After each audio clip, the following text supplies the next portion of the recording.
জীবনে এমন অনেক কিছু সামনে এসে পড়বে যা খুবই আকর্ষণীয় মনে হবে, যা আমরা চাই।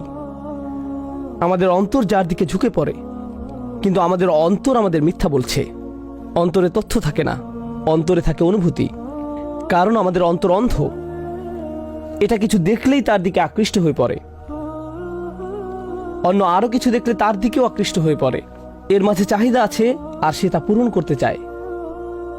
কিন্তু আল্লাহ তার বাণীর মাধ্যমে অন্তরকে পথ দেখানোর উপায় বলে দিয়েছেন।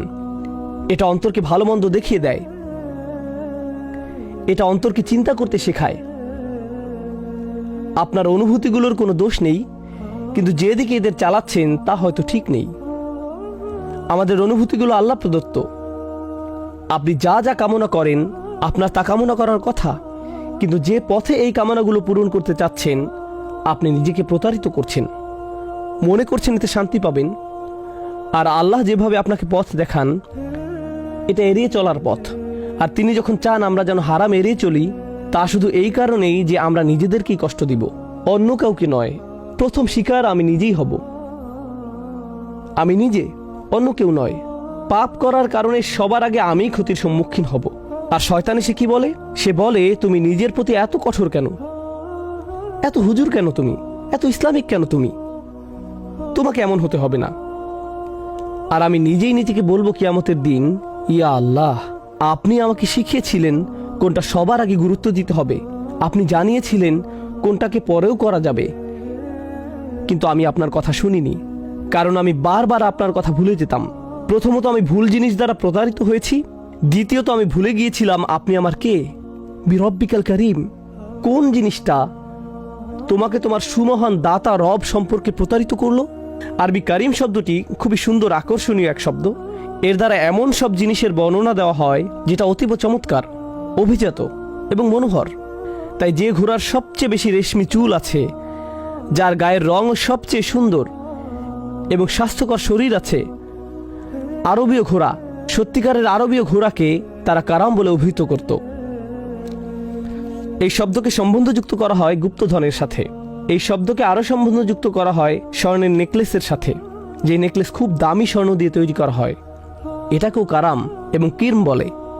সকল সুন্দর জিনিসের সাথে এই শব্দকে সম্পর্কযুক্ত করা হয়, সকল অভিজাত জিনিসের সাথে, সকল হাই ক্লাসের জিনিসের সাথে, সকল কোয়ালিটি সম্পন্ন জিনিসের সাথে। এরপর অর্থটি আরো সম্প্রসারিত হয়ে দানশীলতার সাথে যুক্ত হতে শুরু করলো।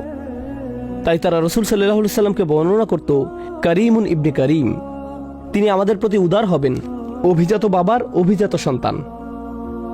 অভিজাত মানে তিনি আমাদের প্রতি দানশীল হবেন। আল্লাহ স্বয়ং এতই মহান, উদার এবং দানশীল যে আমরা তাকে ভুলে গেলেও তিনি আমাদের সাথে দয়ালু আচরণ করেন। আমরা অন্য কিছুকে প্রায়োরিটি বানালেও তিনি আমাদের সাথে দয়ালু আচরণ করেন। আমরা নিজেদের জীবনে তার বিধিবিধানকে তুচ্ছ তাচ্ছিল্য করলেও আমরা এমনভাবে আচরণ করি যেন এগুলোর অস্তিত্ব নেই। আমরা এমনভাবে আচরণ করি যেন এগুলো মান্য বা অমান্য করতে কিছু যায় আসে না। তবুও এর বিনিময়ে তিনি আমাদেরকে সাথে সাথে অপমানিত করেন না। তিনি আমাদেরকে মানবতার সামনে অপমানিত করেন না, তিনি এমনটা করেন না। তিনি মর্যাদাপূর্ণ উপায়ে আমাদের সাথে আচরণ করেন। তিনি আমাদের প্রতি করিম, তিনি সব সময় এমন ছিলেন। আমি মোটেই তার অনুগ্রহের কোনো বিনিময় প্রদান করি না, বারবার তাকে অগ্রাহ্য করি এবং তিনি যা করতে বলছেন সেটা অগ্রাহ্য করি। আমি দ্বিতীয়বার এটা নিয়ে আর চিন্তাও করি না। আমি ধরে নিয়েছি আল্লাহ শুধু দিয়েই যাবেন। তিনি সব সময় আমার যত্ন নিয়ে আসছেন, তিনি বুঝেন, এটা কোনো ব্যাপার না। কিন্তু শেষ বিচারের দিন আমি বলবো না আল্লাহ বুঝেন। সেই দিন আমি কপাল চাপড়িয়ে বলতে থাকবো, হায় কি করলাম আমি। আলিমাত নাফসুম মা কদ্দামাত ও আখারাত। হে মানুষ, কিসে তোমাকে তোমার মহানুভব প্রভু সম্পর্কে বিভ্রান্ত করলো? এরপর তিনি কিভাবে মহানুভব? আল্লাযী খলাকাকা ফাসাওয়াকা ফাআদালাক ফি আইয়ি সূরাতিন মা শাআ রাক্কাবাক। যিনি তোমাকে সৃষ্টি করেছেন, অতঃপর তোমাকে ভারসাম্যপূর্ণ করেছেন যেন তুমি দুই পায়ে হাঁটতে পারো। তিনি তোমাকে ভালো মন্দের পার্থক্য করার যোগ্যতা দিয়েছেন। মানুষ হিসেবে তিনি তোমাকে ভারসাম্যপূর্ণ করেছেন। ফাসাওয়াকা, তিনি তোমাকে সুঠাম করেছেন, তোমাকে ব্যালেন্সড, ন্যায়পরায়ণ এবং সুন্দর আকৃতিতে সৃষ্টি করেছেন।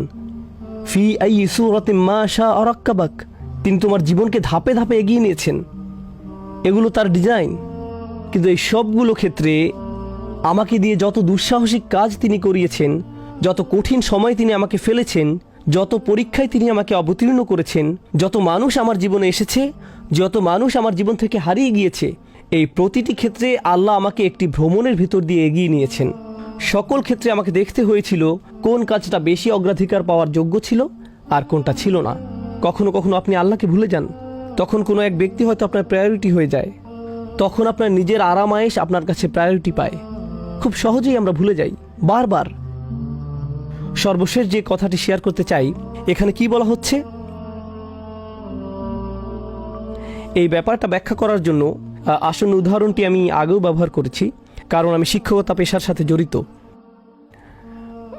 যদি কোনো শিক্ষক ক্লাসে এসে ছাত্রদের কোনোদিন শাসন না করেন, কখনো না, তিনি শুধু ক্লাসে আসেন আর দেখেন যে কিছু বাচ্চারা নিজেদের ডেস্কের উপর লিখছে, অন্যদিকে একজন আরেকজনের গালের উপর কিছু একটা আঁকছে, ক্লাসের আরেক প্রান্তে এক গ্রুপ একে অন্যের দিকে বই ছুঁড়ে মারছে, আরেকজন এদিক ওদিক পেন্সিল ছুঁড়ে মারছে, আর শিক্ষক সব সময় ভালো স্যার, সব সময় কৌতুক বলে বাচ্চাদের হাসান, কাউকে কোনোদিন বকাঝকা করেন না, ভদ্রভাবে বসতে বলেন। হেই, তোমরা কি একটু বসবে সবাই? বাচ্চাদের কয়েকজন চেয়ারের উপর দাঁড়িয়ে ডান্স দিচ্ছে, অন্যরা অন্য কোনো দুষ্টামিতে ব্যস্ত, কিন্তু তিনি কাউকে কখনো শাস্তি দেন না, ধমক দেন না। সেই শিক্ষককে সবাই ভদ্র শিক্ষক হিসেবে জানে। এমন ছাত্র যে তাকে সম্পূর্ণ উপেক্ষা করছে, হেই আহমদ, তুমি কি একটু এদিকে আসতে পারো? কিন্তু আহমেদ এখন অন্য ছাত্রদের সাথে কথা বলছে।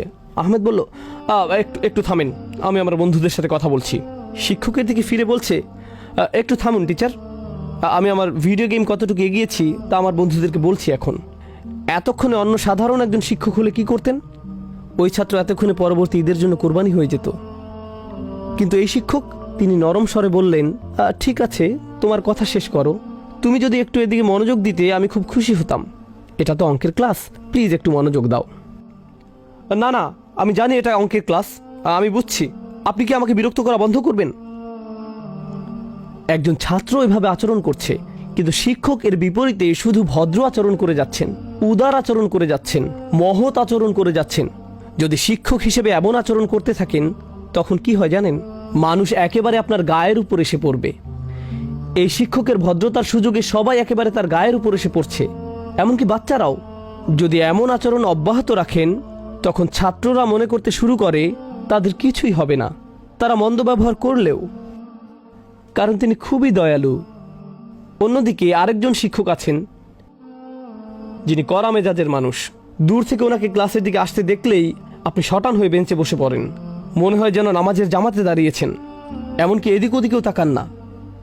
কেউ যদি কর্তৃত্ববাদী হয়, তাকে দেখলেই শিরদাঁড়ায় কাঁপন শুরু হয়ে যায়।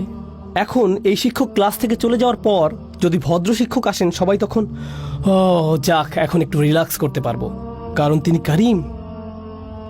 জানেন আল্লাহ এই আয়াতে কি বলছেন? আল্লাহ তোমার প্রতি সবসময় কারিম ছিলেন, তার মানে তুমি কি এরকম অবজ্ঞামূলক আচরণ করতেই থাকবে? আমি তোমার সমগ্র জীবন ধরে তোমার প্রতি কারিম ছিলাম, তুমি আমাকে মান্য করলেও বা অমান্য করলেও। তুমি কি মনে করতে শুরু করেছো যে যেহেতু আমি তোমার প্রতি এতই কারিম, তোমার কাজের কোনো ফলাফল ভোগ করতে হবে না? আমি কি তোমাকে ভদ্রভাবে ভালোবাসা সহকারে বলিনি তোমার কাজের কর্মফল আছে? তিনি কি আমাদের জানান নাই যে বিচার দিবস কাকে বলে? তিনি কি বলেননি যে সমুদ্র ফুটতে থাকবে এবং তারকাসমূহ খসে পড়বে, আকাশ বিদীর্ণ হয়ে যাবে, কবরসমূহ খুলে যাবে? তিনি কি এ সমস্ত কিছু আমাকে জানাননি? তিনি কি তার অসংখ্য অনুগ্রহের কথা বলেননি?